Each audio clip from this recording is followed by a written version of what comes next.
नमस्कार दोस्तों, मेरे साथियों। मैं लोकेश कुमार आप लोगों के अंकुर क्लासेस में फिर से मध्यकालीन भारत का इतिहास में नासिरुद्दीन महमूद तैमूर का आक्रमण के बारे में बात करेंगे। जैसे कि हमने 2 वीडियो में देख लिया है कि फिरोज शाह तुगलक के बाद में उनका बेटा आता है सत्ता में, और उसके बाद में चलते चलते उनके जितने बेटे होते हैं पोते तक, लेकिन शासन काल में सत्ता सही से हैंडल नहीं कर पाते हैं। सत्ता अपना शासन काल जो होता है वो सही से नहीं चला पाते हैं। आप देखते हैं कि सबसे बाद में आते हैं उनके सबसे छोटे व्यक्ति का जो लड़का होता है नासिरुद्दीन महमूद।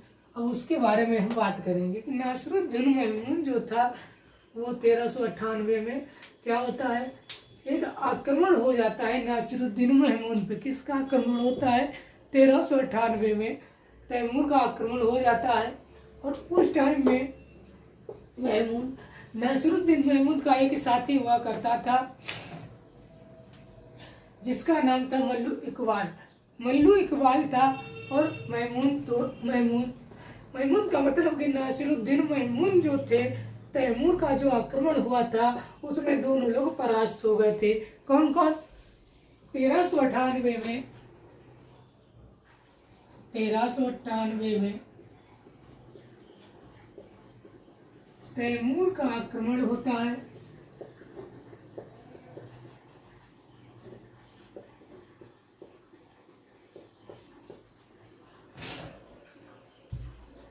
तैमूर का आक्रमण होता है और आक्रमण होते ही क्या होता है, नासिरुद्दीन महमूद होते हैं और उनका एक साथी होता है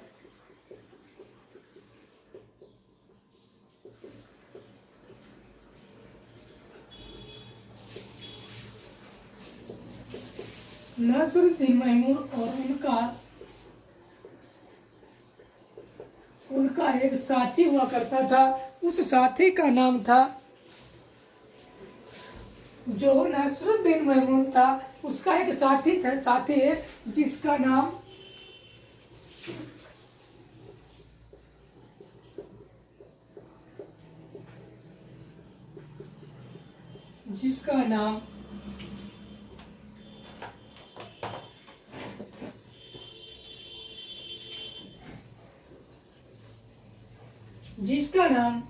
मल्लू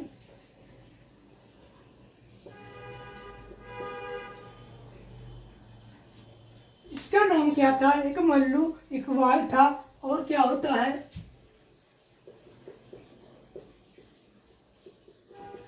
नासिरुद्दीन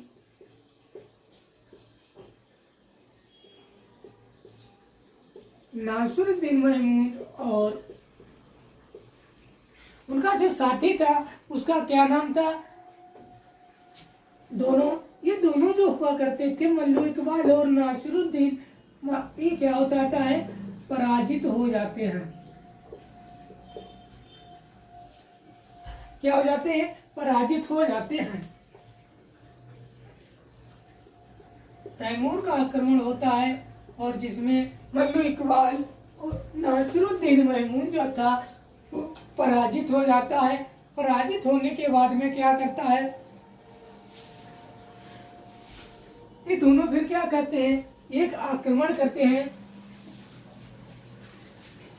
तैमूर का आक्रमण करता है और उसके बाद में क्या करता है, और पूरे साम्राज्य को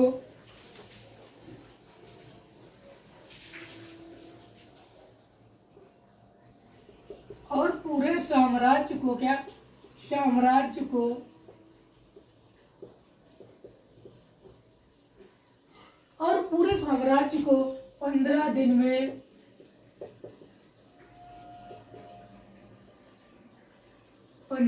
में दिल्ली सल्तनत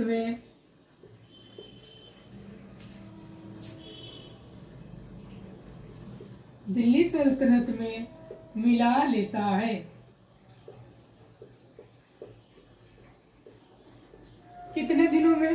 15 दिनों में दिल्ली सल्तनत में क्या करता है, मिला लेता है। और जब ये वहां पर जब इसने दिल्ली सल्तनत में मिलाया था तो उस टाइम में इसने ऐसा वहां जनता को प्रताड़ित किया था कि कत्लेआम एक पे एक मारे हुए जा रहा था, जैसे कि वहां की जो जनता थी वो कम होती जा रही थी। चारों तरफ क्या दिख रहा था? खून ही खून।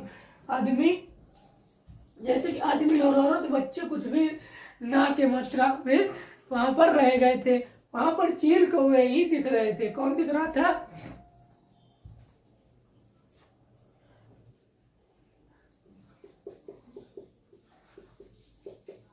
माना जाता है कि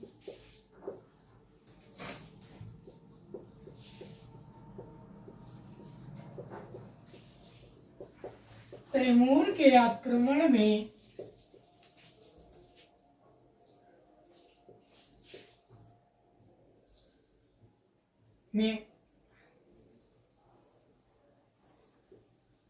कत्लेआम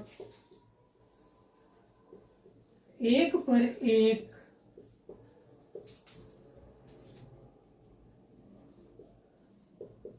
लाशें ही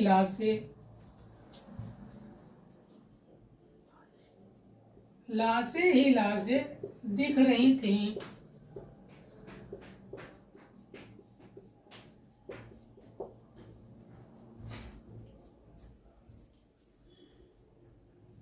वल जो कि अत्यधिक मात्रा में खून खराबा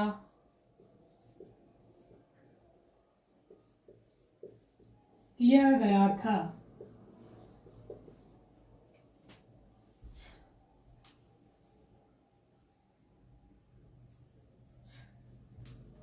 जैसे कि वहां चील कौवे ही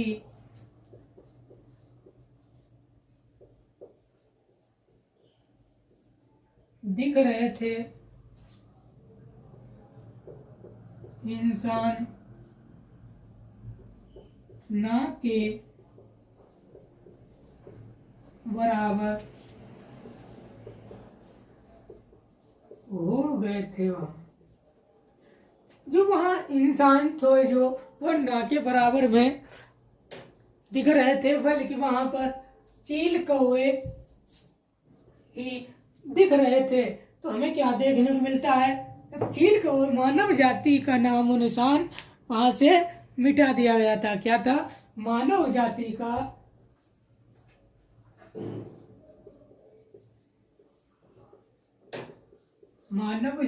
का नामो निशान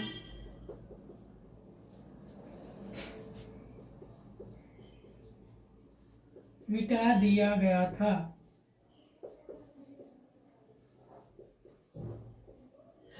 जब से ही मानव जाति का नामो निशान मिटा दिया गया था, दिल्ली में ऐसा इसने कत्लेआम मचाया था। दिल्ली में ऐसा इसने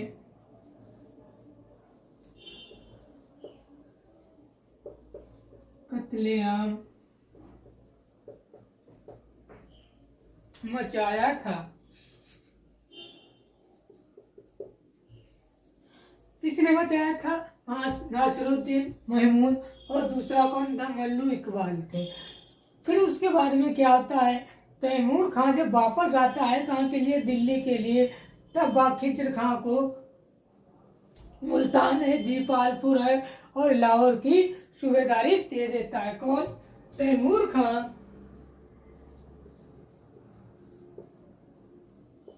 तैमूर खान जब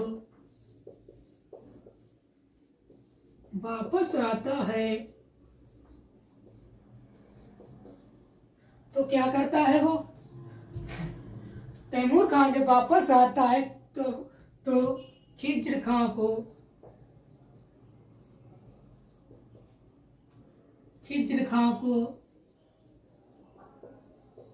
लाहौर, आपका एक तो हो गया लाहौर होता है, लाहौर के बाद में मुल्तान होता है,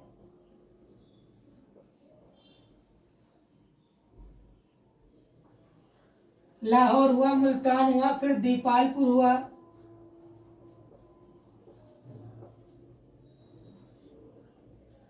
लाहौर, दीपालपुर और मुल्तान की सूबेदारी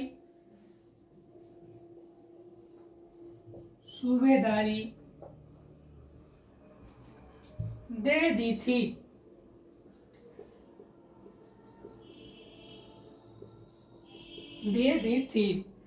किसको दी थी? खिज्र खां को दी थी। जब सूबेदारी तैमूर खान ने खिज्र खां को दे दी है, तीनों की सूबेदारी उनको दे दी जाती है। और नसरुद्दीन महमूद और एक तो नासरुद्दीन थे और मल्लू इकबाल था, इन्होंने क्या करते हैं दोनों मिलकर के, दोनों तुगलक दिल्ली सल्तनत में तुगलक वंश की पुनः स्थापना करते हैं। क्या करते हैं?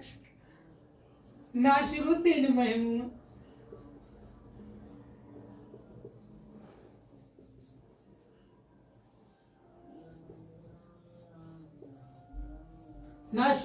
महमूद और मल्लू इकबाल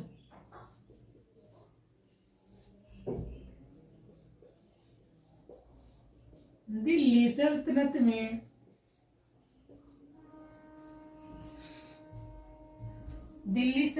में पुनः क्या करते हैं? नासिरुद्दीन महमूद और मल्लू इकबाल दोनों दिल्ली सल्तनत में तुगलक वंश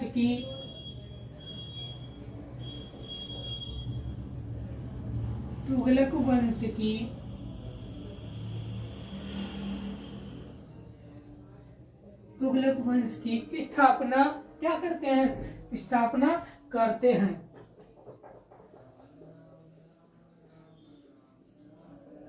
कौन? नासिरुद्दीन महमूद और मल्लू इकबाल दोनों ने। फिर उसके बाद में क्या होता है, जब ये नासिरुद्दीन महमूद और मल्लू इकबाल जो होते हैं, ये दोनों दिल्ली में पुनः दिल्ली सल्तनत में तुगलक वंश की जब स्थापना कर देते हैं, तो वहां पर कौन था?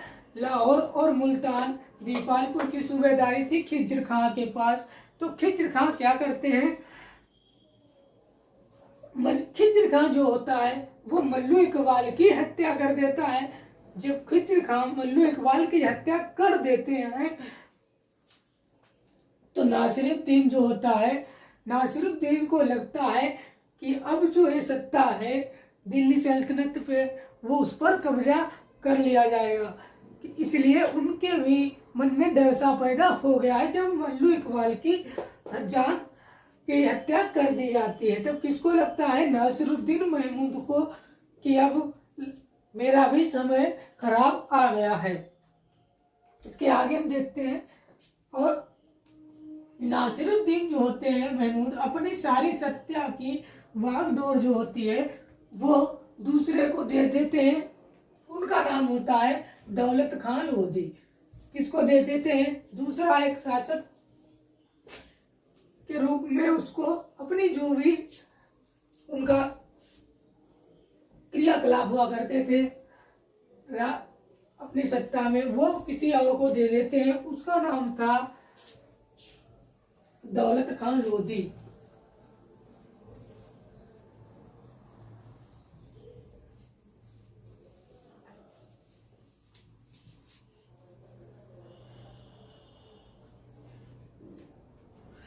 क्या करते हैं? दौलत खान लोधी को दे देता है। स्थापना के बाद क्या होता है?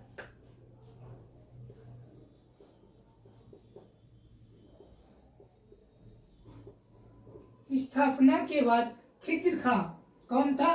खिज्र खां के बाद जो खिज्र खां था वो क्या कर देता है,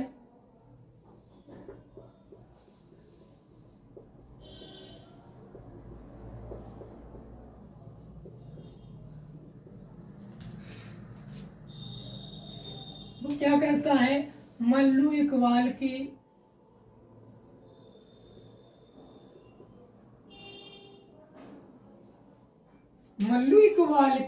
हत्या कर देता है।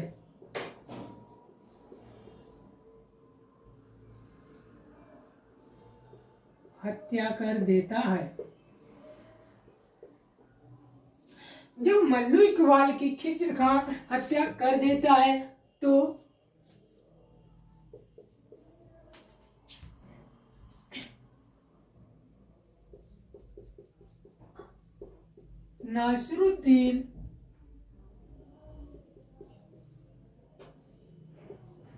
नासिरुद्दीन को लगता है कि अब सत्ता की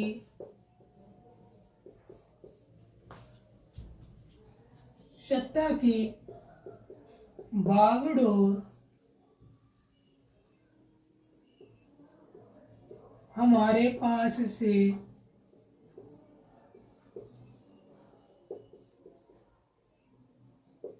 छीन ली जाएगी। किसको लगता है, नासिरुद्दीन को लगता है कि अब मेरी जो बागडोर है, मेरी सत्ता की जो बागडोर है वो मेरे पास से छीन ली जाएगी या चली जाएगी। तो नासिरुद्दीन क्या करते हैं, तो नासिरुद्दीन महमूद अपनी सारी सत्ता की बागडोर जाएगी तो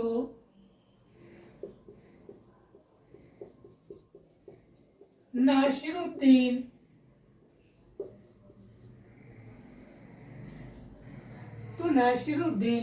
अपनी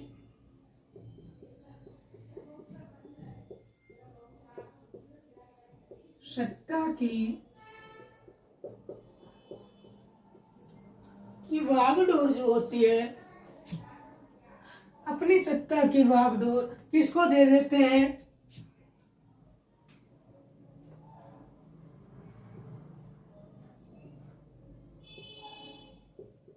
दौलत खान लोधी को।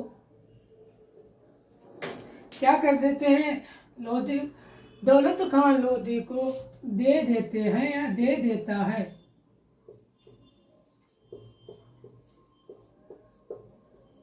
को दे देता है। जब ये दौलत खान लोधी को अपनी सत्ता की बागडोर दे देता है कौन, नासिरुद्दीन महमूद।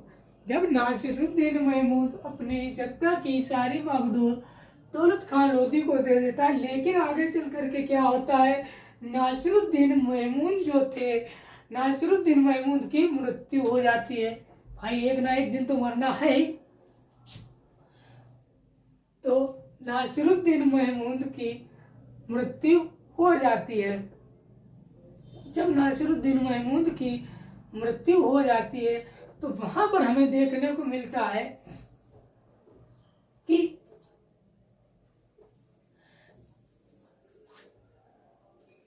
दौलत खान खिज्र खां को पराजित करता है। दौलत खान जो खिज्र खां के पास में मुल्तान हो गया, आपका दौलतपुर हो गया, दौलतपुर के बाद में लाहौर हो गया, लाहौर की उनके पास सूबेदारी थी। तो यहाँ पर क्या आता है कि नासिरुद्दीन महमूद की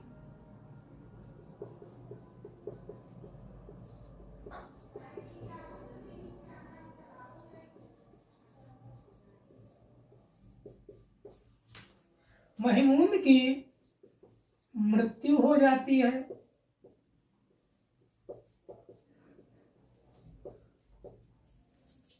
जब नासिरुद्दीन महमूद की मृत्यु हो जाती है तो दौलत खां क्या करता है,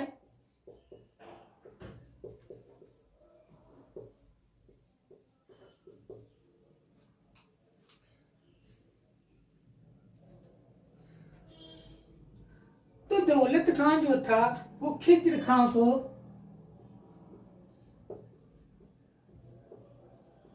खिज्र खां को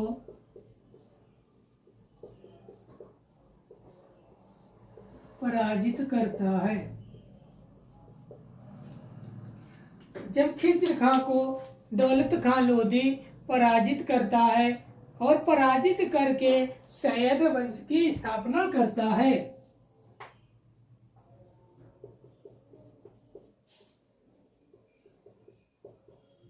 पराजित करने के बाद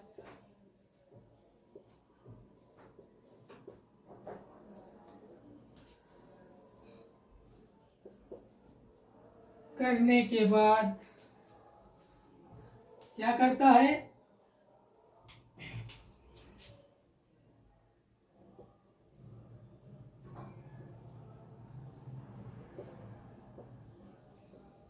सैयद वंश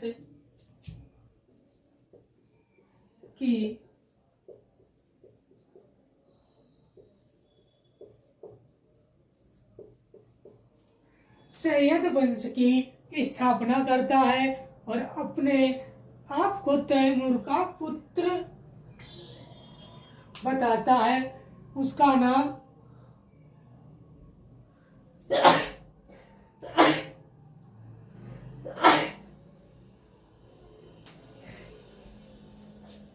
और अपने आप को तैमूर का पुत्र है, उसका नाम शाहरुख है, उसका प्रतिद्वंदी बताता है।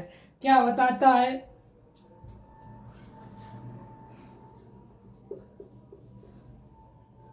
और अपने आप को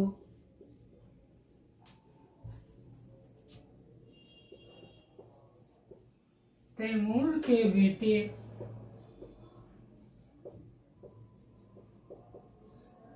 शाहरुख का क्या बताता है?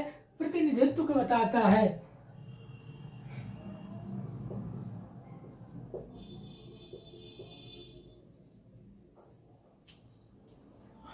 प्रतिनिधित्व बताता है। प्रतिनिधित्व बताता है।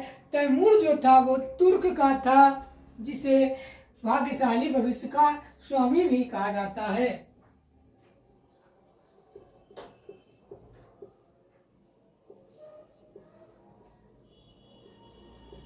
तैमूर तुर्क का था, जिसे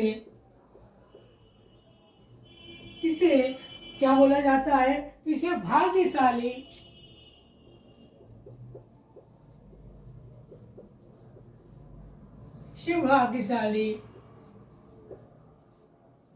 भविष्य का स्वामी भी कहा जाता है।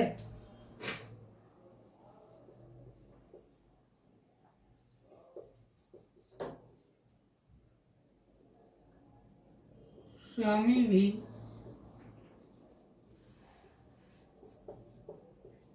कहा जाता है।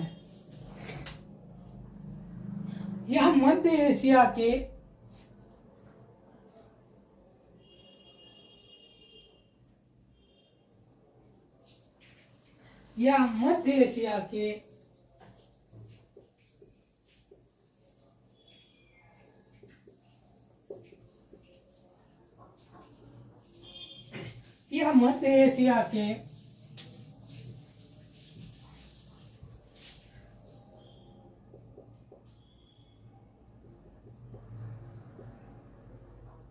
ट्रांसाकिया का रहने वाला था।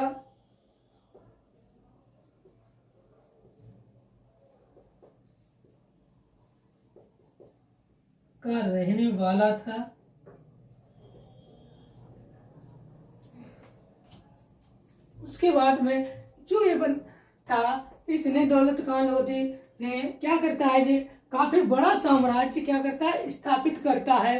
कहाँ पे? मध्य एशिया में। और ये घोड़े से गिरने पर क्या हो जाता है? इसकी ये लंगड़ा हो गया। ये घोड़े से गिरने पर लंगड़ा हो गया था, और लंगड़ा होने के बाद में इसीलिए इसे तैमूर लंग के नाम से भी जाना जाता है।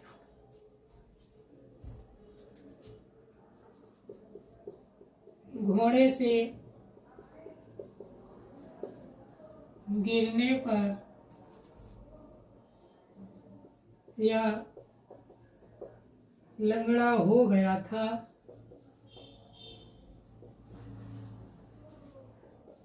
जिससे इसे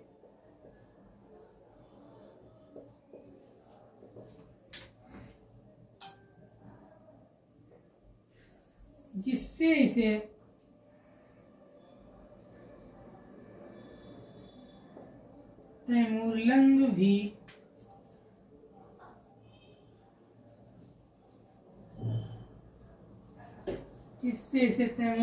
भी कहते हैं, के नाम से भी जाना जाता है। एक अफवाह दिल्ली में फैली कि तैमूर मर गया है।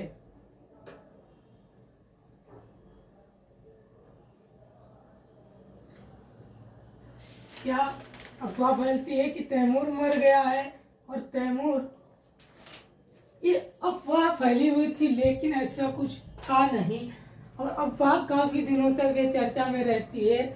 उसके बाद में हमें देखने को मिलता है तभी जब अफवाह उड़ जाती है कि तैमूर खान जो तैमूर है, जो तैमूर फिर उसके बाद में दिल्ली में क्या करता है, फिर कत्लेआम करवाता है कि अफवाह किसने फैलाई है कि तैमूर मर गया है। इस बात को लेकर के इसने दिल्ली में एक बार कत्लेआम करवाता है, फिर दोबारा से कत्लेआम होता है। लेकिन इसके बाद में हम आगे चल करके पढ़ेंगे कि सैयद वंश में के बारे में हम बात करेंगे अगले वीडियो में। आज तक के लिए इतना ही, हमें दीजिए इजाजत। वीडियो देखने के लिए धन्यवाद मेरे साथियों।